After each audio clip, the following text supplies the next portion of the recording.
சொல்றார். 1 சாமுவேல் 10:1 ராஜாவாக அபிஷேகிக்கப்பட்டார். 13ஆம் அதிகாரம் 13ஆம் வசனத்திற்கு நீங்கள் வருவீர்கள் என்றால் 1 சாமுவேல் 13:13 சாமுவேல் சவுலை பார்த்து புத்தியீனமாய் செய். மரியாதான காரியம், புத்தியீனமான காரியம், கர்த்தருடைய வார்த்தையை கைக்கொள்ளாமல் போன காரியம். 13ஆம் அதிகாரம் 14ஆம் வசனத்துல இப்போதோ உம்முடைய ராஜ்ய பாரம் நிலை நிற்காது. கர்த்தரோட புறக்கணிச்சார்ப்பா. கர்த்தர் உனக்கு பதிலா இன்னொரு மனுஷனை தேட ஆரம்பிச்சிட்டார். இனி நீ இஸ்ரவேலின் மேல் ராஜாவாக இல்லை அப்படின்னு ஆண்டவர் டிக்ளேர் பண்ணிட்டார். இப்ப கவனிக்கணும், இதுதான் சூழ்நிலை. கர்த்தர் மனஸ்தாபப்பட்டார். முதலாக தெரிந்து கொண்ட ஒரு மனிதனை, முதலாக அபிஷேகிக்கப்பட்ட ஒரு மனிதனை தேவன் அந்த மனிதனின் நிமித்தமாய் மனஸ்தாபப்பட்டார். பார்த்தீங்களா? இது சாமுவேலுக்கு ரொம்ப துக்கமாயிடுச்சு, ரொம்ப வேதனை. இப்ப அவரும் உட்கார்ந்து அழுதுகிட்டே இருக்கிறார், துக்கப்பட்டு கொண்டே இருக்கிறார். ஐயோ சவுல் இப்படி பண்ணிட்டானே, சவுல் இப்படி பண்ணிட்டானே, வேதனையில இருக்கிறார். அப்பதான் 1 சாமுவேல் 16ஆம் அதிகாரம் 1ஆம் வசனத்துல ஆண்டவர் சாமுவேல் தீர்க்கதரிசி கிட்ட பேசுறார். என்ன பேசுறாரு? கர்த்தர் சாமுவேலை நோக்கி இஸ்ரவேலின் மேல் ராஜாவா இராதபடிக்கு நான் புறக்கணித்து தள்ளின சவுலுக்காக நீ எந்த மட்டும் துக்கித்துக் கொண்டிருப்பாய். கொஞ்சம் கவனிக்கணும். சில நேரத்துல நம்முடைய வாழ்க்கையிலே விரும்பத்தகாத காரியங்கள் நடக்கும். குடும்பத்திற்குள்ள இழப்புகள் அல்லது நமக்கு பிரியமில்லாத காரியங்கள், நம்மை உடைக்கக்கூடிய சில காரியங்கள் நடக்கும். அது நம்முடைய வாழ்க்கையை பாதிக்கும், இருதயத்தை உடைக்கும், நம்மளை அளவை. ஆண்டவர் சொல்றாரு, எந்த மட்டும் நடந்து முடிந்த காரியத்தையே நினைச்சிட்டு இருப்பீங்க. சாமுவேல் கிட்ட கர்த்தர் தான் சொல்றார், சாமுவேல் நீ இன்னும் எந்த மட்டும் துக்கித்துக் கொண்டு இருப்பாய்? நீ இன்னைக்கு வரைக்கும் நடந்து முடிந்த பழைய காரியத்தையே நினைத்துக் கொண்டு இருப்பாய் என்றால் உன்னால அடுத்த காரியத்திற்கு உள்ளே போக முடியாது. இன்னைக்கும் இந்த சபைக்குள்ள இருக்கிற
அடுத்து என்ன செய்யணும் அப்படிங்கிற குழப்பத்தை நேரத்துல சாமுவேல் தீர்க்கதரிசி தேவனுடைய ஆலோசனைக்காக காத்திருக்கிறார். இன்னைக்கு இந்த காலை வேளையில பரிசுத்த ஆவியானவர் சபைக்குள்ள இருக்கிற உங்களுக்கு சொல்ல விரும்புகிறது, உங்கள் வாழ்க்கையிலே நீங்கள் எதை செய்வதாக இருந்தாலும், எந்த காரியத்தை நீங்கள் ஆரம்பிப்பதாக இருந்தாலும், தயவு செய்து கர்த்தரிடத்தில் ஆலோசனை கேட்க பழகுங்கள். நீங்க நம்ம கிட்ட இருக்கிற பெரிய தவறு என்ன தெரியுமா? யாரிடத்தில் ஆலோசனை கேட்பது இல்லை. சொல்லுங்க, கேட்கிறோம். 32ஆம் சங்கீதம் 8ஆம் வசனம் எப்படி சொல்கிறது? நான் உனக்கு போதிப்பேன், நீ நடக்க வேண்டிய வழியை உனக்கு காட்டுவேன், உன்மேல் என் கண்ணை வைத்து உனக்கு ஆலோசனை சொல்லுவேன். அவர் ஆலோசனை கொடுக்க ஆயத்தமாய் இருக்கிறார். 33ஆம் சங்கீதம் 11ஆம் வசனம் இப்படி சொல்லுகிறது, கர்த்தருடைய ஆலோசனை நித்திய காலமாக இருக்கிறது. 11ஆம் நீதிமொழிகள் 11:14 இப்படி சொல்லுகிறது, ஆலோசனை இல்லாத இடத்தில் ஜனங்கள் விழுந்து போவார்கள். ஏன் இன்னைக்கு பிசினஸ் ஆசீர்வாதத்தை பார்க்க முடியல? ஏன் இன்னைக்கு திருமணம் முடித்து கொடுக்கிற இடத்துல ஏன் சமாதானம் இல்லை? உறவுகள் ஏன் உடைக்கப்படுகிறது? ஒரு காரியத்தை செய்வதற்கு முன் தேவனுடைய பாதத்திற்கு உட்கார்ந்து, ஆண்டவரே நான் இதை செய்யலாமா செய்யக்கூடாதா, இதை செய்தால் எனக்கு என்னவாகும் கேட்கறது இல்லை. உதாரணத்திற்கு ஒரு வரம் தேவைன்னு வைங்களேன். உங்களுக்கு ஒரு பொண்ணோ அல்லது ஒரு மகனோ இருக்கிறாங்க, நீங்க ஒரு வரம் தேடுறீங்க. ஒரு நல்ல ஒரு மகள் எங்க வீட்டுக்கு வரணும், என் பையனுக்கு கல்யாணம் பண்ணணும் அப்படின்னா முதல்ல எங்க போய் வைக்கணும்? தேவ சமூகத்தில் போய் வைக்கணும். போதகர்களிடத்துல சொல்லணும். ஜெபத்துல அதை முதல்ல தாங்க ஆரம்பிக்கணும். கர்த்தர் என்ன பேசுறார் அப்படிங்கறத கேட்கறதுக்கு நம்ம ஆயத்தமா இருக்கிறோம். ஆனா இதெல்லாம் நம்ம பண்றதே இல்லை. நாம் யார்கிட்ட போய் ஆலோசனை கேட்கிறோம்? தரகர்கிட்ட போய் கேட்கிறோம், பக்கத்து வீட்டுக்காரங்கிட்ட போய் கேட்கிறோம். அப்படியா, நல்ல குடும்பமா, வெல் செட்டில் ஃபேமிலியா, ஓ சூப்பர், எவ்வளவு போடுறாங்க, அவ்வளவு கொடுக்குறாங்களா, அவ்வளவுதான். அதுக்கப்புறம் ஆண்டவரே வந்து நோன்னு சொன்னாலும் என்ன பண்றது இல்லை. உங்களுக்கு தெரியாத ஆண்டவரே, நல்ல குடும்பம் ஆண்டவரே, இந்த வரம் நமக்கு அவ்வளவுதான். அதுக்கப்புறம் பாருங்க, அநேக குடும்பங்கள் உடைக்கப்படுகிறதை கண்கூடாய் பார்க்க முடியும். இந்த மனிதர் சாமுவேல் தீர்க்கதரிசியே நிற்கிறார். ஆண்டவருக்கு எனக்கு என்ன ஆலோசனை கொடுக்க போகிறார்? நான் போறது மட்டும் அவனுக்கு தெரிஞ்சிச்சுன்னா அவ்வளவுதான், என் கதையை முடிச்சுவாப்பா. அதனால இப்ப ஆண்டவர் எனக்கு என்ன பேச போகிறார்? அப்படியே அமைதியா இருக்கிறார். நான் தயவு செஞ்சு சொல்றேன், ஆண்டவரிடத்தில் ஆலோசனை கேட்டு செய்ய பழகுங்கள். அல்லேலூயா. என்னுடைய ஊழியத்தின் ஆரம்பம் 2008ஆம் ஆண்டுல ஒரு சபையில முழியரவு ஜெபத்திற்கு என்னை செய்தி கொடுக்க அழைத்திருந்தார்கள். அப்ப என் கையில ஆண்ட்ராய்டு போன் கிடையாது, சாதாரண ஒரு பட்டன் போன் தான் இருக்கு. அந்த ஊர் எங்க இருக்குன்னு எனக்கு தெரியாது. என் பக்கத்துல ஒரு சகோதரர், அவர் தான் பின்னாடி பைக்ல எனக்கு பின்னாடி உட்கார்ந்து இருக்கார். அவர் தான் எனக்கு கூகுள் மேப். இப்போ நான் வண்டி ஓட்டுவேன், அவர் சொல்லுவார் லெஃப்ட் ரைட், தம்பி அங்க போகணும் இங்க போகணும். இப்படியே அவர் சொல்ல சொல்ல சொல்ல வண்டி ஓட்டிக்கிட்டே இருக்கிறேன். நைட் ஒரு 10 கால் இருக்கும். ஒரு தேரி காட்டுக்குள்ள கல்லர் பக்கத்துல போய் வண்டி நின்று, நாங்க பைக்கை நிப்பாட்டி நாங்க அப்படியே இறங்கி சுற்றி பார்க்கலாம், அங்க என்னதான் இருக்கு? கல்லர் தான் இருக்கு. இப்ப அவர் சொல்றாரு, இல்லம்மா இங்கதான் சக்தி இருந்துச்சு அப்படிங்கிற. இப்ப நான் என்ன பண்றேன், என் போன் எடுத்து உங்களுக்கு அடிக்கிறேன். அடிச்சு அந்த ஊர் பேரை சொல்லி, இந்த ஊருக்குள்ள இருந்து இந்த ஊருக்கு நான் போகணும், எனக்கு வழி சொல்லுங்கன்னா நீங்க என்ன சொல்லுவீங்க? எப்பா நீ சொல்ற ஊர் எனக்கு தெரியாது, தயவு செஞ்சு மணி ஆயிட்டு நல்லா இருக்க போனவை கம்மி வச்சு. நான் என்ன தெரியுமா பண்ணேன், என்ன ஒருத்த அந்த ஊழியத்திற்கு கூட்டா பார்த்தீங்களா, அந்த ஊருக்காரு அவருக்கே ஆச்சு. இப்படி மாட்டிக்கிட்டோம், வழி சொல்லுங்க. தம்பி பயப்படாத, நீ கொஞ்சம் பக்கத்துல தான் இருக்கிறீங்க, என்ன ஒரு 1 கிலோமீட்டர் தாண்டி போயிட்டேன், அப்படியே பின்னாடி வாப்பா, ஒரு அடிப்பம்பு இருக்கும், ரைட் எடு, சர்ச் வந்துருங்க. அதே போல நாங்க திரும்பி வந்தோம், அடிப்பம்பு இருந்துச்சு, ரைட் எடுத்தோம், சர்ச்சுக்கு போயாச்சு. இப்ப கவனிங்க, நாம் அந்த சபைக்கு போய் சேருவதற்கு யாரிடத்துல வழியை கேட்டால் சரியான பாதையை காண்பிப்பார்கள்.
இதை செய்யலாமா வேண்டாமா பண்ணலாமா கேட்டு கேட்டு பாருங்க. நான் சொல்றேன், கர்த்தர் உங்களை நடத்துகிற விதம் அந்த அளவுக்கு இனிமையா இருக்கும். அல்லேலூயா. இப்ப போயாச்சு. இப்ப ஒரு ஆண்டு சொல்லிட்டாரு, நீ போடாண்டார். இப்ப மூணாவது சொல்லிட்டு போதும். சரியா? ஈசாயை பலி விருந்துக்கு அழைப்பாயாக, அப்பொழுது நீ செய்ய வேண்டியதை நான் உனக்கு அறிவிப்பேன், நான் உனக்கு சொல்லுகிறவனை. அந்த இடத்துல எனக்கு ஒரு வார்த்தை ரொம்ப பிடிச்சிருக்கு. ஆண்டவர் என்ன எழுதி வச்சிருக்கலாம்? நான் உனக்கு சொல்றவனை அபிஷேகம் பண்ணி எழுதி வச்சாலே விளங்கிடும். ஆனா என்ன எழுதிட்டார் தெரியுமா? நான் உனக்கு சொல்லுகிறவனை. யாருக்காக சொல்லுகிறேன்? யாருக்காக? நம்மளா யாருக்காக இருக்கிறோமா? லேவியராகமத்தின் புஸ்தகம் 20ஆம் அதிகாரம் அதனுடைய 26ஆம் வசனம் இப்படி சொல்லுகிறது, கர்த்தராகிய நான் பரிசுத்தராய் இருக்கிறபடியினாலே நீங்களும் எனக்கேற்ற பரிசுத்தம் உள்ளவர்களாய் இருங்கள். நீங்கள் யாருடையவர்களாய் இருக்க முடியும்? ஐயா, உலகத்திலிருந்து ஏன் தெரியுமா ஆண்டவர் நம்மை பிரித்தெடுத்தார்? நான் இனி இந்த உலகத்திற்கு உரியவன் அல்ல. நான் யாருக்கு உரியவன்? அவருக்கு உரியவன். என் வார்த்தை, என் பேச்சு, என் நடக்கை, என் சுபாவம், என் செய்கை, என் காரியம் எல்லாமே யாருக்குரியது? அது தெய்வத்திற்குரியது. இருக்கிறோமா? நீங்க கலாத்தியர் 5ஆம் அதிகாரத்தை வீட்டில் போய் வாசிங்க. 26ஆம் வசனம் என்று நினைக்கிறேன். அதில் எழுதப்பட்டிருக்கும், கிறிஸ்துவினுடையவர்கள் தங்கள் மாம்சத்தையும் அதன் ஆசை இச்சைகளையும் சிலுவையில் அறைந்திருக்கிறார்கள். ஆண்டவர் சொல்றாரு, எனக்காக ஒருத்தர் வேணுங்கிறார். அதனால தான் நான் பிரித்தெடுத்தேன். நீங்களும் நானும் பிரித்தெடுக்கப்பட்ட கூட்டம். உலகத்தோடு ஒத்து போகிற கூட்டம் அல்ல. உலகத்தாரை போல வாழக்கூடிய கூட்டம் அல்ல. நாம் பிரித்தெடுக்கப்பட்ட ஒரு கூட்டம். இந்த பிரித்தெடுக்கப்பட்ட கூட்டத்தை பார்த்து கர்த்தர் சொல்கிறார், நீ என்னுடையவன், நீ என்னுடையவன் என்று கர்த்தர் நம்மை பார்த்து சொல்லுகிறார். நான் அவருடையவனாய் இருக்கணும்னா வேதம் சொல்லுகிறது, கிறிஸ்துவினுடையவர்கள் மாம்சத்தையும் அதனுடைய ஆசை இச்சைகளையும் சிலுவையில் அறைந்திருக்கிறார். மூல மொழிபெயர்ப்புல அதற்கு கொடுக்கப்படுகிற ஒரு விளக்கம் என்ன தெரியுமா? மாம்சத்தை சிலுவையிலே கொன்றுவிடு. கொன்னுட்டோம். எப்படி இருக்கிறோம்? கொன்னுட்டோம் அப்படின்னா வீட்டுக்குள்ள விட்டு கொடுக்கும். வீட்டுல என்ன பண்ணுவோம்? வாக்குவாதம் பண்ணணும். நீங்க மேல வாசிங்க, மாம்சத்தின் கிரியைகள் வெளியரங்கமாக இருக்கின்றன. விபச்சாரம், வேசித்தனம், அசுத்தம், காமவிகாரம், விக்கிரக ஆராதனை, மண்கண், தூஷணம், நிறைய ஏகப்பட்ட லிஸ்ட் இருக்கு. பொறாமை, பகை, விரோதம், வைராக்கியம், பிரிவினை, சண்டை, இதெல்லாம் என் மாம்சத்துல ஒட்டி இருக்கக்கூடிய காரியங்கள். இதெல்லாம் என்ன எனக்குள்ள இருக்கா? வீட்டுக்குள்ள சண்டை போடுறேன்னா, கணவனை, மனைவிய, மாமியார, மருமகளை நேசிக்க முடியாம உட்கார்ந்து இருக்கிறேன்னா, ஆண்டவர் சொல்றாரு, ஒண்ணு நான் எனக்காக பிரித்தெடுத்தேன். தயவு செய்து அந்த மாம்சத்தையும் ஆசை இச்சைகளையும் இன்றைக்கு சிலுவையில் அறைவதற்கு ஒப்புக்கொள்ளுங்கள். அல்லேலூயா, அல்லேலூயா. எனக்கு ரொம்ப பிடிச்சிருக்கு. ஆண்டவர் சொல்றாரு, அப்பா, முதல் மனுஷன், முதல் ராஜாவை ஜனங்களுக்காக நான் தெரிந்தெடுத்தேன். அப்படிதான் வேதத்தில் எழுதப்பட்டிருக்கு. ஜனங்க கேட்டாங்க, ஜனங்களுக்காக தெரிந்தெடுத்தேன். நான் இப்போ எனக்கு ஒருத்தர் வேணும். இன்னைக்கு கர்த்தர் ஆள தேடுறா தெரியுமா? தேசத்தை அழைக்காதபடிக்கு திறப்புல இருக்க எனக்காக ஒருத்தர் வேணும். அறியப்படாத ஜனங்களுக்கு சுவிசேஷத்தை அறிவிக்க எனக்கு ஒருத்தர் வேணும். இன்னைக்கு ஆண்டவர் ஆள தேடுறார். நான் உங்களுக்கு ஒரு சொல்லிக் கொடுக்கறது கொஞ்சம் கவனிங்களேன். எனக்கு கர்த்தர் கற்றுக் கொடுத்த ஒரு காரியத்தை சொல்றேன். ஒரு முறை ஒரு சபையில அர்ப்பன் பண்டிகை, அதாவது ஆகஸ்ட் ஃபெஸ்டிவல். அப்போ அங்கே கர்த்தருடைய வார்த்தையை கொடுப்பதற்கு நான் ஆயத்தப்பட்டுக் கொண்டிருக்கும் போது எனக்கு ஒரு காரியத்தை கற்றுக் கொடுத்தார். என்ன தெரியுமா? உங்களுக்கு ஒரு சின்ன விளக்கமா சொல்றேன். இப்போ இந்த மைக் எடுத்துக்கணும். சரியா? நீங்க நம்ம சபைக்கு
கூலியாலும் உரிமை கிடையாது. இதுதான் உண்மை. எனக்கு ஆண்டு கற்றுக் கொடுத்தா வாங்குறதுக்கு முன்னாடி கடைக்காரனுக்கு சொந்தம், வாங்கினதுக்கு அப்புறம் எனக்கு சொந்தம்.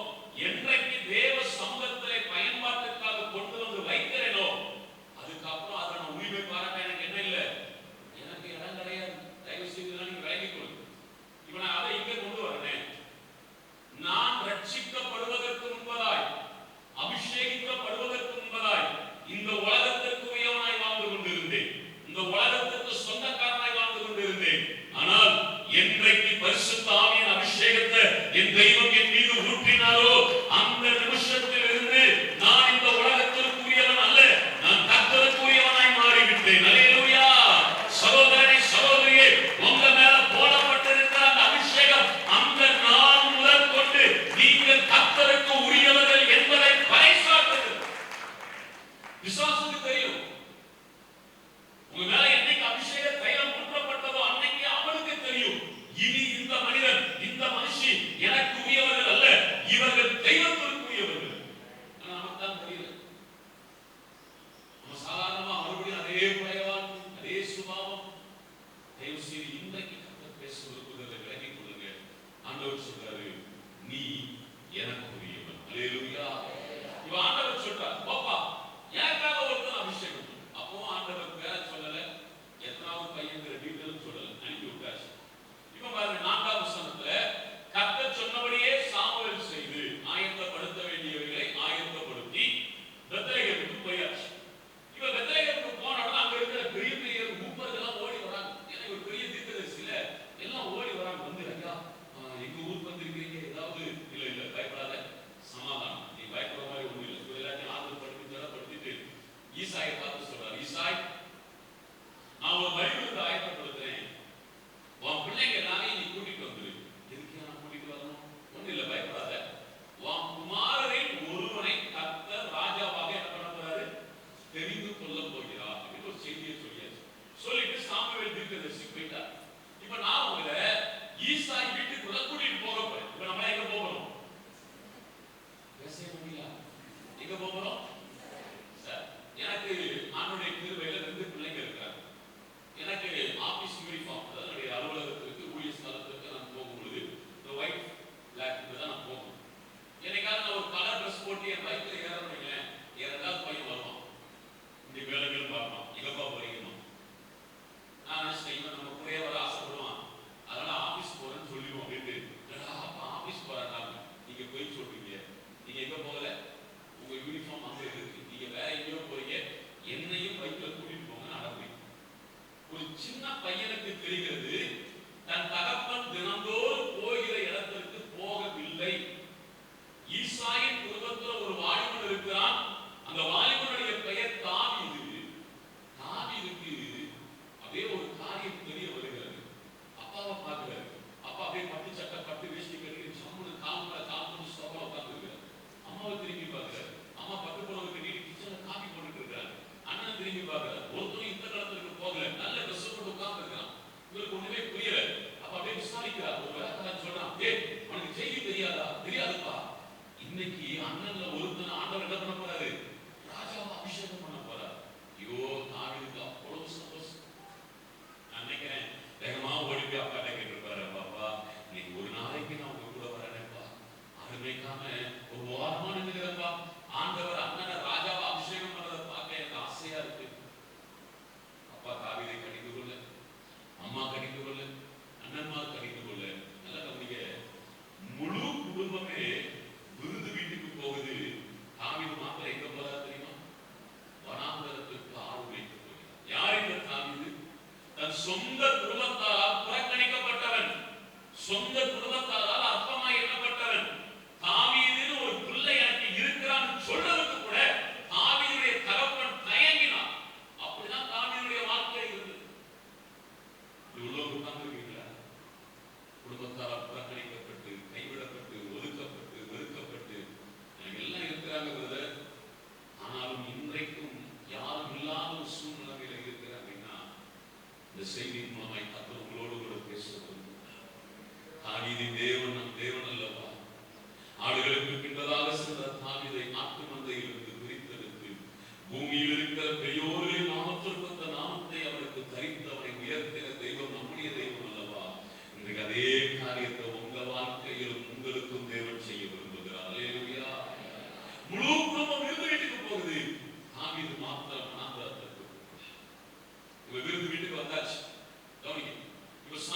தீர்க்கதரிசி சேர் போட்டு உட்கார்ந்து இருக்கிறார்.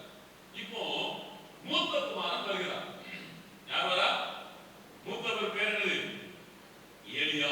சொல்லுங்க, எலியா வரார். என்ன கவனிக்கல, சாமுவேல் தீர்க்கதரிசி ஒரு பார்க்கிறார். இந்த எலியாவு ஆள் நல்ல ஹைட்டா வெயிட்டா இருக்கார். எப்படி இருக்கிறாரு? ஹைட்டா. நீங்க சொல்லுங்க, ஹைட்டா. அவர் பார்க்கிறாரா? பார்த்த உடனே இவருக்கு அப்படியே கொஞ்சம் ரிவைண்ட் ஞாபகம் ஓடுது. என்ன ஓடுது? தேவன் முதல்ல யாரை தெரிந்து கொண்டார்? அவர் ஆள் எப்படி இருந்தாரு? ஹைட்டா. அப்ப இவர் நினைச்சிட்டாரு, கர்த்தர் ஒருத்தர ராஜாவா தெரிஞ்சு கொள்ளணும், அவன் எப்படித்தான் இருக்கணும்? ஹைட்டாவும். ஆமா, இவர் நினைச்சிட்டாரு, ஆண்டவர் ஒருத்தர ராஜாவா தெரிஞ்சு கொள்ளணும், ஆள் எப்படி இருக்கணும்? ஹைட்டா வெயிட்டா இருக்கணும்னு நினைச்சார். கவனிங்க, நினைச்சு இப்ப ஆண்டவர்கிட்ட கேட்கிறார், ஆண்டவரே நீர் அபிஷேகம் பண்ணுபவன் இவன் தான். இப்ப நான் இதுல உங்களுக்கு ஒரு சத்தியத்தை கற்றுக் கொடுக்கிறேன். சரியா? 3ஆம் வசனத்துக்கு மறுபடியும் வருவோம். 16ஆம் அதிகாரம் 3ஆம் வசனத்துல, ஈசாயை பலிவிருந்துக்கு அழைப்பாயாக, அப்பொழுது நீ செய்ய வேண்டியதை நான் உனக்கு அறிவிப்பேன். நீயா முடிவெடுக்க கூடாது, நீயா ஆலோசனை கொடுக்க கூடாது, நீயா என்கிட்ட வந்து பேசக்கூடாது. நல்லா கவனிக்கணும், தேவன் என்ன சொல்லி அனுப்புகிறார், நீ என்ன செய்யணுங்கிறத நான் தான் சொல்லுவேன். அடுத்த ஆண்டவர் சொல்றார் பாருங்க, நான் உனக்கு சொல்லுகிறவனை நீ வந்து என்கிட்ட கேட்கக்கூடாது. இவனாப்பா இவனாப்பா அவனாப்பா அப்படிலாம் கேட்கக்கூடாது. நானா உனக்கு சொல்லுவேன், இவன் தான், இவனை அபிஷேகம் பண்ணுன்னு சொல்லுவேன். சொல்லித்தான் அனுப்புறாரு. ஆனா சாமுவேல் தீர்க்கதரிசிக்கு பொறுமை அன்றைக்கு போய்விட்டது. என்ன போயிட்டு? ஆண்டவர் பேச வருகிறாரு, அவசரப்படாதீங்க. நீங்க நிறைய பேர் வாழ்க்கையில சில காரியத்தில் அவசரப்பட்டது. ஆண்டவர் சொல்றாரு, ஏற்ற காலத்துல தேவன் உன்னை உயர்த்தும்படிக்கு அவருடைய பலத்த கரத்துக்குள் அடங்கி இரு. கொஞ்சம் பொறுமையா இருங்க, கொஞ்சம் விட்டு கொடுங்க. ஆண்டவர் சொல்றாரு, கொஞ்சம் பொறுமையா இருக்கலாம். ஆனா நம்ம என்ன செய்யணும்? நிறைய நேரத்துல பொறுமை, நீங்க இருக்கிறதே கஷ்டம் இல்லையா? இந்த பொறுமை, அடங்கி இருக்கிறது இதெல்லாம் ரொம்ப கஷ்டம். ஏன்னா நம்ம நீங்க எந்த உலகத்துல வந்துருவோம்? ஃபாஸ்ட். அதாவது எங்க பார்த்தாலும் என்ன ஃபுட் இருக்கு? எங்க பார்த்தாலும் ஃபாஸ்ட் ஃபுட். அந்த ஃபாஸ்ட் ஃபுட் கடையில போய் ஒரு ஃப்ரைட் ரைஸ் கேட்டு அது சடங்கு லேட் ஆச்சுன்னா நமக்கு என்ன வந்துருது? அந்த கூட நமக்கு பொறுமை இல்லை. சிக்னல் இருக்குதுங்க, நம்ம முன்னாடி நிற்போம், அப்பதான் பச்சை லைட் எரியும். கண்டிப்பா பச்சை லைட் போட்டா நம்ம என்ன செஞ்சிருவோம்? வண்டி எடுத்துருவோம். ஆனால் வண்டி எடுக்கிறதுக்கு முன்னாடி பின்னாடி இருக்கிறவங்க என்ன செஞ்சுவாங்க? பேன் பேன் பேன் பேன் ஆறு. நம்மளும் பின்னாடி இருந்தா என்னதான் பண்ணுவோம்? நம்மளும் அதைத்தான் பண்ணுவோம். ஏன்? அவசரம். இன்னைக்கு ஜோமன்னா நாளைக்கு அற்புதம் நடக்கும். ஆண்டவருக்கு லிஃப்ட் தான் கிடையாதுங்க. இது நீங்க முதல் மாடியில இருந்து நேரா ஒரு 30ஆவது மாடிக்கு அப்படி கண்ணை மூடி கண்ணை திறக்கிறதுக்குள்ள போயிடலாம். இல்லை, முதல் படி அது கீழ்படி, 2வது ஸ்டெப், 3வது ஸ்டெப், அப்படியே ஸ்டெப் பை ஸ்டெப்பா அழகாய் அழகாய் அழகாய் கத்தனமே நடக்கும். இவருக்கு ஆண்டவர் தெளிவா சொல்றாரு, நீ பேசக்கூடாது, நீயா முடிவெடுத்துக்கூடாது, அவசரப்படாத, நான் உனக்கு சொல்லுவேன். இவர் இவரை பார்த்த உடனே இவரை பிக்ஸ் பண்ணிட்டார்.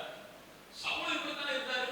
அப்ப ராஜாவா இருக்கணும்னாலே ஆளு ஹைட்டா தான் இருக்கணும், வெயிட்டா தான் இருக்கணும். அப்ப இவன் தான் அவன் அவசரப்படுகிறார். நீங்க நிறைய பேர் அவசரப்பட்டதுனால சில நன்மைகளை இழந்துட்டீங்க. இந்த பகுதி அப்படியே வைங்க.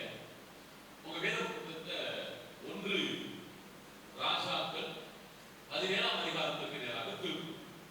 அங்கே ஒரு காரியத்தை சுட்டி காண்பித்து விட்டு நான் மறுபடியும்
காலையில என்ன சாப்பிட்டாரு சொல்லுங்க?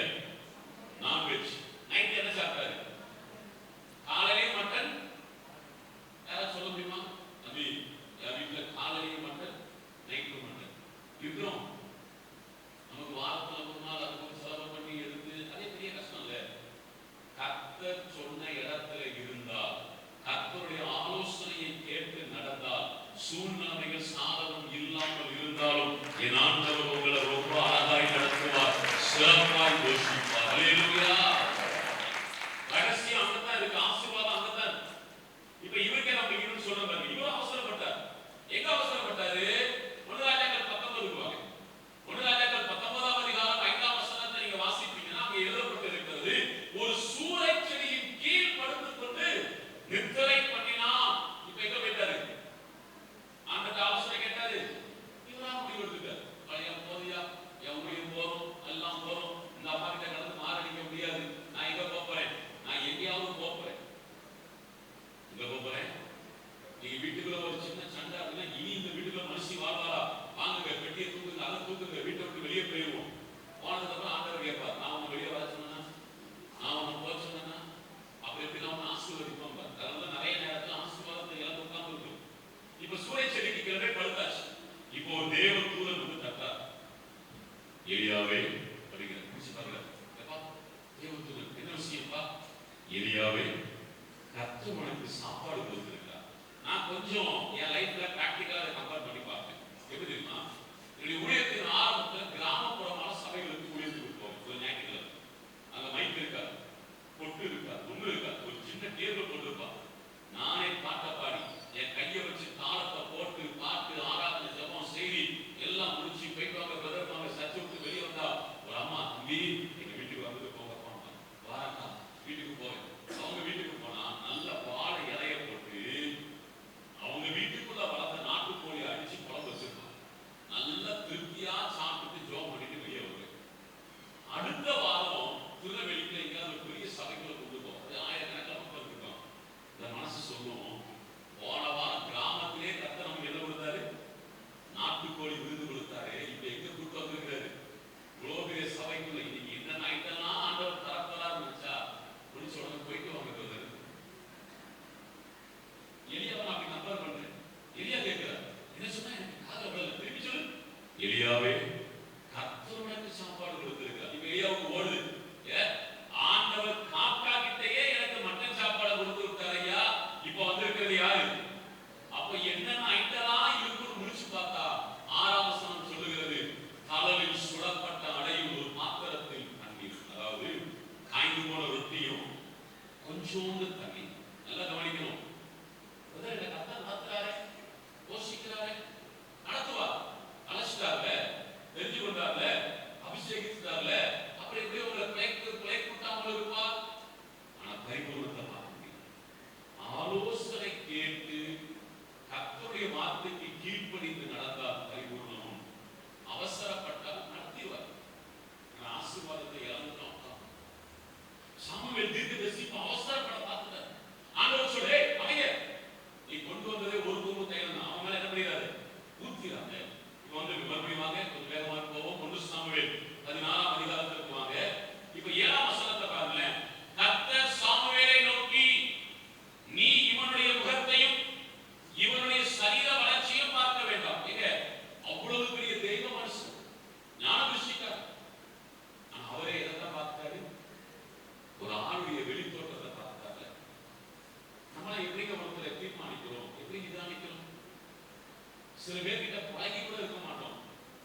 உங்களுக்கு கொஞ்சம் புரியுற மாதிரி வேகமா சொல்லி அடுத்த பாயிண்ட்ல நான் போறேன். கவனிங்க.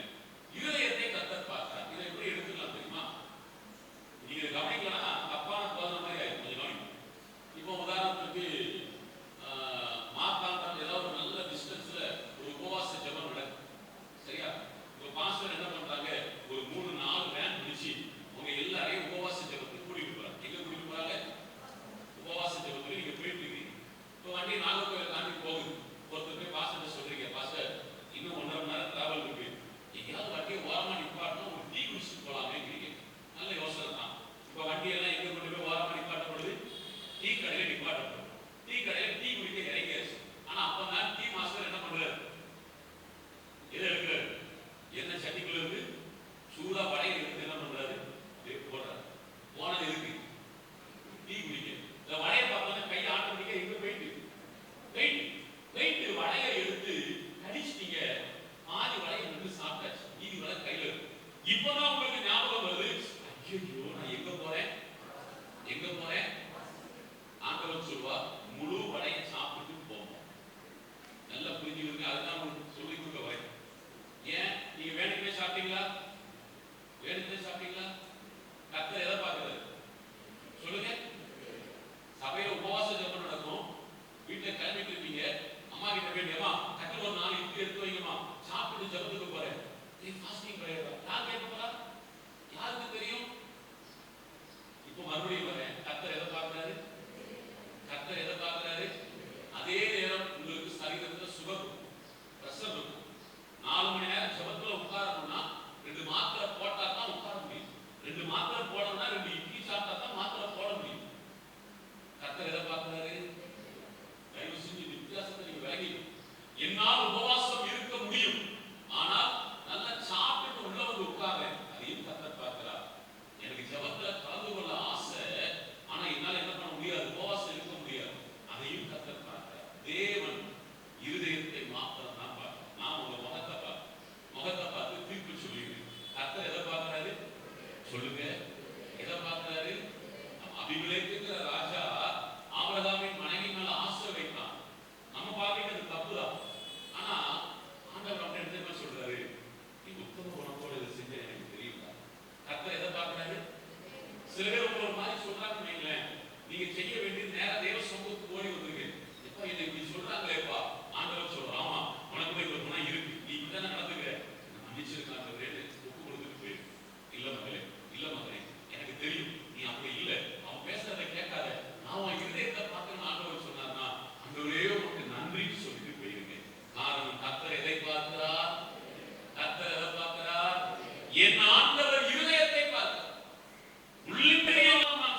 அல்லேலூயா அல்லேலூயா.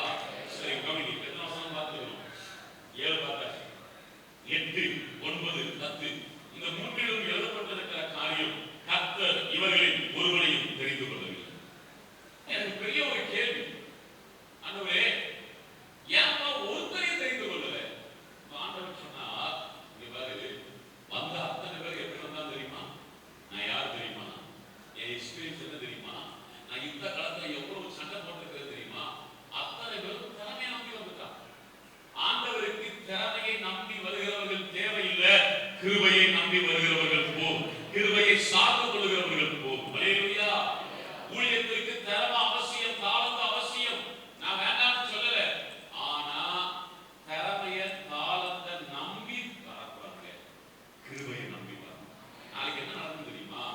நாம வரதுக்கு முன்னாடி பயங்கர எக்ஸ்பர்ட் இல்ல, நான் அப்படி கீபோர்டு கிட்டார் பாட்டு செய்தி நான் வேற லெவல், அப்படிதான் வாய வார்த்தை வரும்.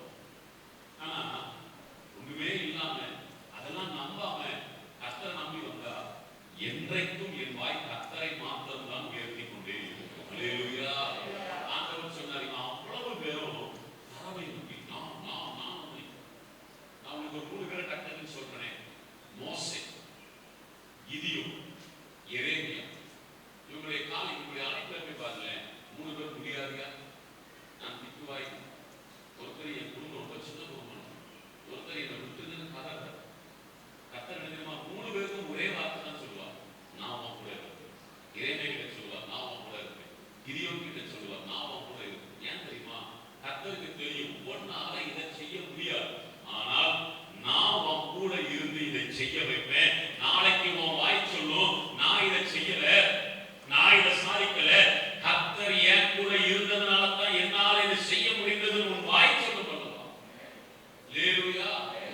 ஆனா இவங்க எப்படி தெரியுமாங்கன்னா, எனக்கு பயங்கர எக்ஸ்பீரியன்ஸ். அந்த பார்த்தா உன் எக்ஸ்பீரியன்ஸ் தூக்கி குப்பையில, என் கிருபையை சாப்பிடுவியா, என் கிருபையில இருப்பியா, என் கிருபைக்காக காத்திருப்பியா, அப்படிதான் இருக்கு. அல்லேலூயா அல்லேலூயா. எதுவுமே விளக்கி சொல்லல. அடுத்த பகுதிக்குள்ள நம்ம பாருங்க. இப்ப யாருக்கு கோபம் வந்து தெரியுமா? சாமுவேல் தீர்க்கதரிசிக்கு பயங்கர கோபம், பயங்கர கோபம். நேரா கோபத்துல ஈசாயை பார்த்து கேக்குறே, ஈசாய் உன் பசங்க மொத்தமே இவ்வளவு தானா? அவரே நடிக்கிறார். இல்லையா, என்ன போய் சொல்ற பத்தியா? எங்க இது ஒருத்தர் இருக்கிறான், எங்க இருக்கிறான், எங்க இருக்கிறான், எங்க இருக்கிறான்? ஆடு வைக்கிறான். என்ன வார்த்தை தெரியுமா சொல்றாரு? ஆள் அனுப்பி அவனை அழைப்பி. அல்லேலூயா. இந்த வார்த்தை தாவீதுக்கு கிட்டத்தட்ட 3 முறை வரும். ஆள் அனுப்பி அழைப்பி. அப்ப சவுல் கூட்டி சொல்வார், ஆள் அனுப்பி அவனை அழைப்பி. எங்க இருக்கிறா தெரியுமா? வனாந்தரத்துல இருக்கிறார். என்ன ராஜா வைக்க மாட்டாரா, என்ன ராஜா வைக்க மாட்டாரு? வந்த 7 வரை போனான்ட்டாரு. ஒண்ணுமே வேண்டாம், ஒருத்த வனாந்தரத்துல போய் நிற்கிறான் பாத்தீங்களா? அவனை தேடி உயர்வு போகிறது, அவனை தேடி மேன்மை போகிறது, அவனை தேடித்தான் கர்த்தருடைய திட்டம் போகிறது. அல்லேலூயா.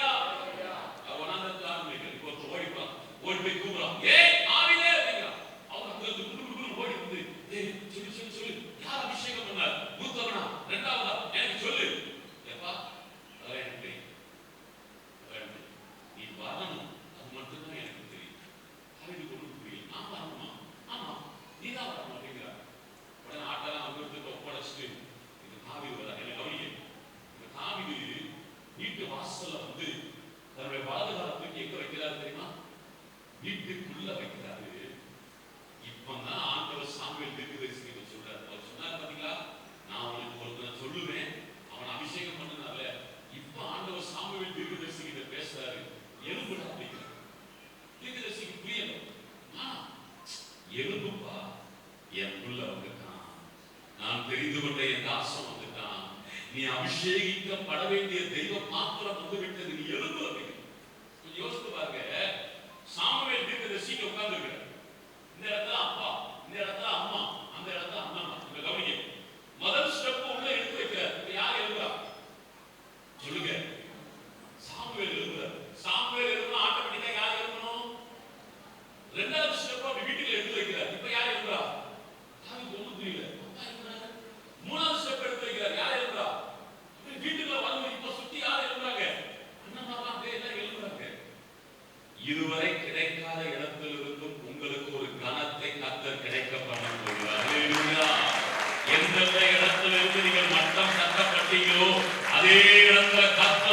ஒரு கனத்தை, அதே இடத்துல கர்த்தர் உங்களுக்கு ஒரு மேன்மையை ஆயத்தப்படுத்தி வைத்திருக்கிறார். ஆமென். அல்லேலூயா.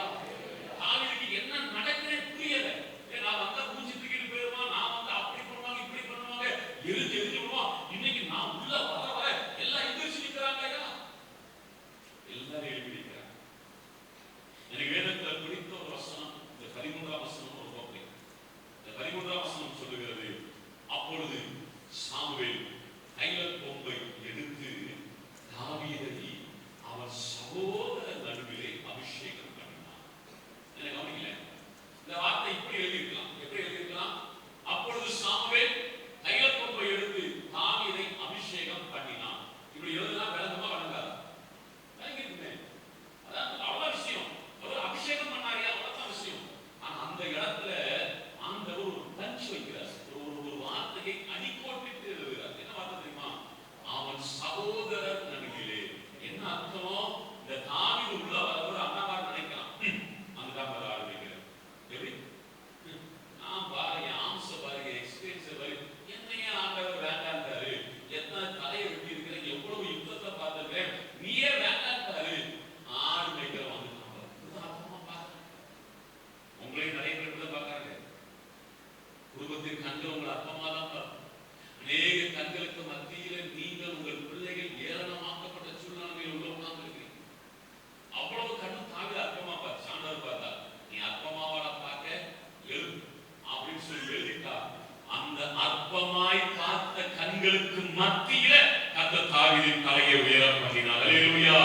எந்த இடத்துல அற்பமாய் எண்ணப்பட்டீங்களோ, எந்த இடத்துல அவமானப்படுத்தப்பட்டீங்களோ, எந்த இடத்துல கூலி குருவி நடந்தீங்களோ, யாருடைய கண்களுக்கு முன்னதாக உங்கள் பிள்ளைகள் ஏளனம் செய்யப்பட்டார்களோ, அதே இடத்துல கர்த்தர் உங்க தலையை உயர்த்தி உங்களை மேன்மைப்படுத்தக்கூடிய நாட்கள் வந்துவிட்டது.